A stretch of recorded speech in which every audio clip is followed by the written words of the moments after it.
আসসালামু আলাইকুম। আজকের পর্বে আমরা দেখব ইলাস্ট্রেটরের মাধ্যমে কিভাবে আমরা একটা আর্টবোর্ড নিতে পারি এবং সেই আর্টবোর্ডটি কখন আমরা ওয়েব ফরম্যাট এবং প্রিন্ট ফরম্যাটের জন্য আলাদা আলাদা করব সেই বিষয়টা আমি আজকে আপনাদের ক্লিয়ার করে দেব। তো আপনারা যখন সবাই ইলাস্ট্রেটর সফটওয়্যারটি ওপেন করবেন তখন এরকম একটা ইন্টারফেস দেখতে পারবেন। এখান থেকে আমরা সরাসরি চলে যাব ক্রিয়েট নিউ অপশনে। ক্রিয়েট নিউয়ে ক্লিক করার পর আমরা এরকম একটা পপ আপ পাবো। এই পপ আপে দেখুন আমি যে রিসেন্ট কাজগুলো করেছি সেই আর্টবোর্ডগুলো এখানে সেভ হয়ে আছে। তারপর আছে মোবাইল ভার্সনের জন্য যে আর্টবোর্ডগুলো নেওয়া হয়, web, print, film and video, art and illustration, এই কয়েকটা ক্যাটাগরি ডিফল্টভাবে দেয়া আছে। তো আমরা যখন ওয়েবের জন্য ডিজাইন করব, তো ওয়েব ফরম্যাটে গিয়ে আমরা এখানে পিক্সেল আকারেও নিতে পারি, আবার ইঞ্চ আকারেও নিতে পারি। লেটস সে আমরা 2000 বাই 2000 পিক্সেলের একটা আর্টবোর্ড নিব। 2000 বাই 2000।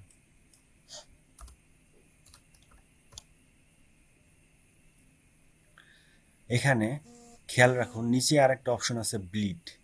ব্লিড জিনিসটা কি? ব্লিড হচ্ছে যখন আমরা কোনো ডিজাইন প্রিন্ট মিডিয়ার জন্য করি তখন আমরা এই ব্লিড অপশনটি রাখি। ব্লিড অপশনটির ব্যাপারটা আমরা যখন প্রিন্টের জন্য একটা আর্টবোর্ড নেব তখন আমরা দেখাবো। খেয়াল করুন আমাদের এখানে উইথ হচ্ছে 2000 পিক্সেল এবং হাইট হচ্ছে 2000 পিক্সেল এবং আমরা ওরিয়েন্টেশন রেখেছি ভার্টিক্যালি। আমরা যদি এভাবে করে দেই, যেহেতু আমাদের এটা স্কোয়ার সাইজ সেহেতু আমাদের এটাই সিলেক্ট হয়ে থাকবে। এখান থেকে আমরা ফটোশপে যেমন আমাদের আলাদা আলাদাভাবে এক একটা আর্টবোর্ড নিতে হয় বা ক্যানভাস নিতে হয়, ইলাস্ট্রেটরের ক্ষেত্রে আমাদের একটা সুবিধা আছে, এখানে আমরা আর্টবোর্ড সিলেক্ট করে দিতে পারি। আমরা যে কয়েকটা আর্টবোর্ড চাবো সে কয়েকটা আর্টবোর্ড আমাদের তৈরি হয়ে যাবে। তো আমরা এখান থেকে ধরেন 2টা আর্টবোর্ড নিলাম। এখান থেকে ব্লিডের অপশনটা আমরা ওয়েবের ক্ষেত্রে আমাদের দরকার নেই। অ্যাডভান্স অপশনে গিয়ে দেখবো আমরা RGB কালার মোড। ওয়েবের সময় সবসময় RGB কালার মোডে রাখবো আমরা। RGB মানে হচ্ছে রেড, গ্রিন এবং ব্লু। এবং এখান থেকে আমরা স্ক্রিনের নর্মালি আমাদের ওয়েব ফরম্যাটের জন্য 72 পিপিআই 722 পিপিআই করে রাখতে পারি। কিন্তু আপনি যদি মনে করেন যে আপনার ছবির কোয়ালিটি বা আপনার ডিজাইনটার কোয়ালিটি আর একটু ভালো করবেন, তাহলে এখান থেকে আপনি মিডিয়াম 150 পিপিআই এবং হাই 300 পিপিআইও দিতে পারেন। সো আমরা আমরা আর্টবোর্ডটি ক্রিয়েট করে ফেলি।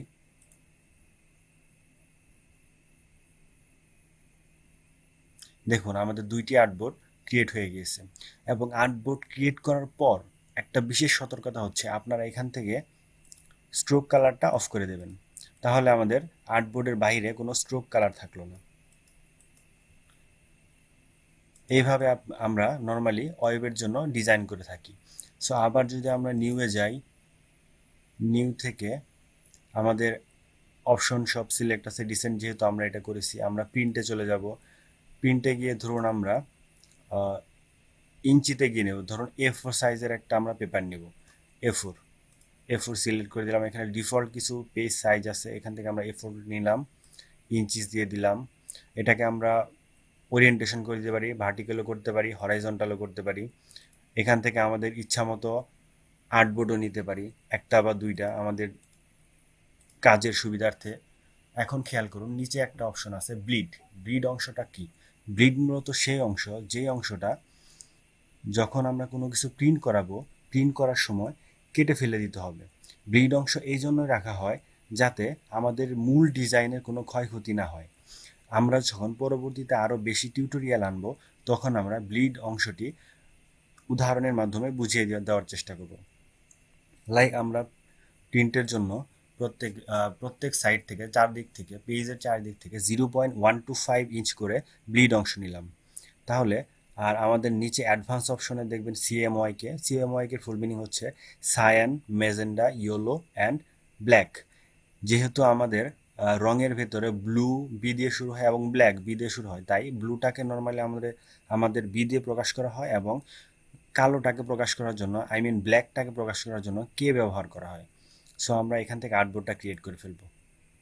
দেখুন আমাদের প্রিন্টের কাজের জন্য 2টা A4 সাইজের পেজ ডিজাইন হয়ে গেছে। এখানে সাদা অংশের পর থেকে লাল অংশ পর্যন্ত এইটুকু হচ্ছে ব্লিড। আর ভেতরের অংশটুকু হচ্ছে আমাদের পেজের এরিয়া। সো আশা করি আপনারা কিভাবে ইলাস্ট্রেটরের মাধ্যমে প্রিন্ট এবং ওয়েবের জন্য একটা আর্টবোর্ড ক্রিয়েট করবেন সেই বিষয়ে ক্লিয়ার হয়ে গেছেন। সো সবাইকে ধন্যবাদ। আজকের ভিডিও এ পর্যন্তই। আপনাদের কি কি ভিডিও লাগবে ফটোশপ এবং ইলাস্ট্রেটরের জন্য আপনারা কমেন্ট বক্সে জানাবেন। লাইক, কমেন্ট এবং সাবস্ক্রাইব করে আমার পাশে থাকবেন। ধন্যবাদ সবাইকে। আসসালামু আলাইকুম।